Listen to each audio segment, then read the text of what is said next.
Before TDE became a dynasty, before Kendrick Lamar became the voice of a generation, before ScHoolboy Q and Ab-Soul, it all started in one small studio in Carson, California. One room, one vision, with one man, Mr. Top Dawg himself, who still believed the West Coast still has something to prove. It's your host from the West Coast, Nate Kusher. Let's get into it. Top Dawg wasn't trying to build some regular old label. He was trying to build a legacy. See, he spent years around the music industry, engineering, producing, and learning the business from the inside. He saw how artists got used, how labels chewed people up, how talent got washed. So, he built his own studio in Carson, California, a place where he could develop artists right away. And the first artist he believed in was a kid from Watts, with a voice that sounded like concrete cracking under pressure. J-Rock.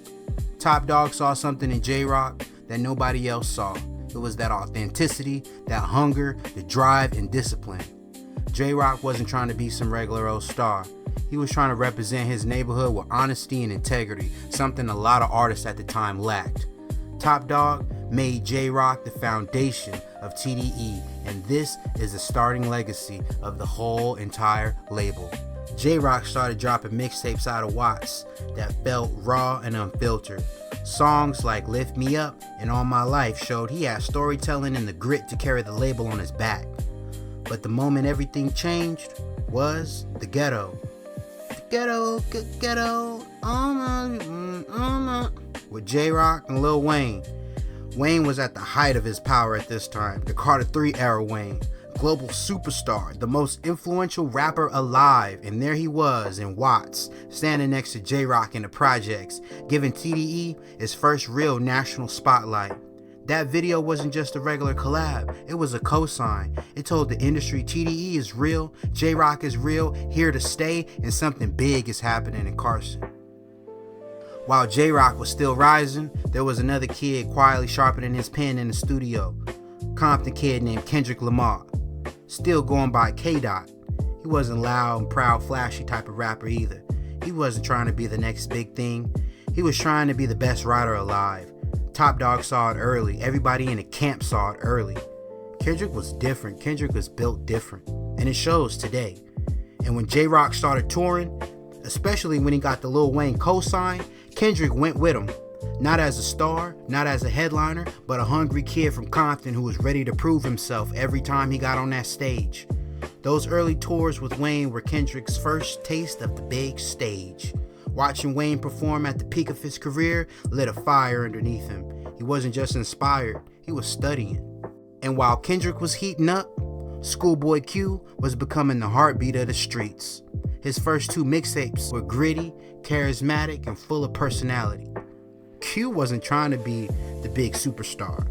He was trying to be real, lyrical, and keep it G. He had the Hoover Street energy, the humor, the aggression, and that bounce. He was the wild card of TDE, the one who could make the streets move.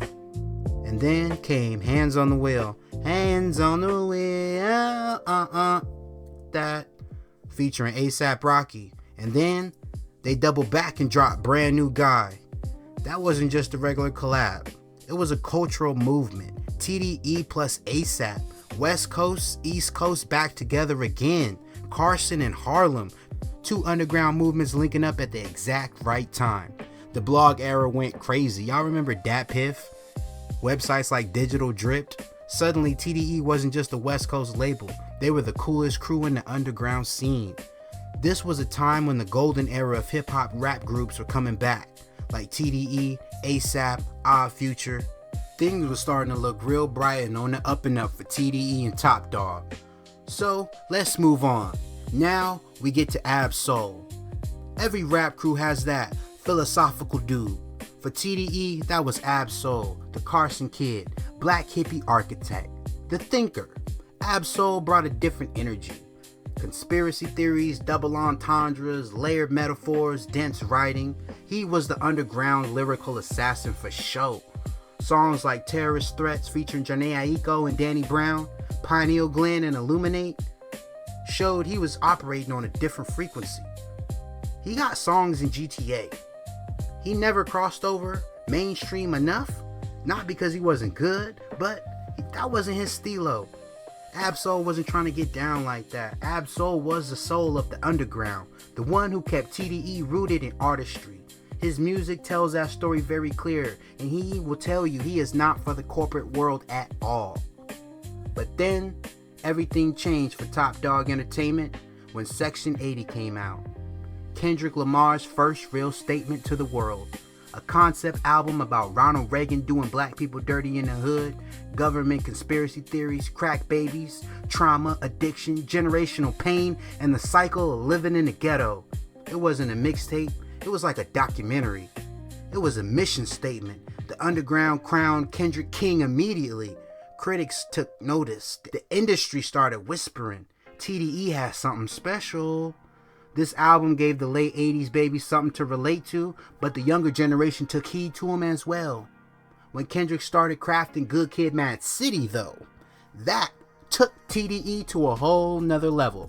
Dr. Dre stepped in like a silent architect, but Dre just didn't like rewrite Kendrick's story or nothing like that. No, he amplified it. He tightened up the production, sharpened mixes, and gave Kendrick access to the kind of sonic muscle only Aftermath Entertainment could provide. Dre's studio became the proving ground for Kendrick's verses.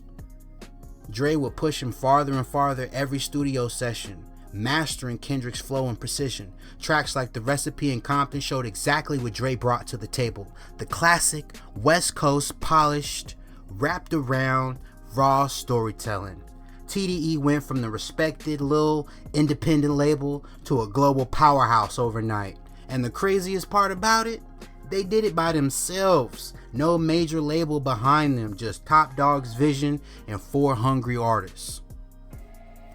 Now, we move on to the classic, To Pimp a Butterfly.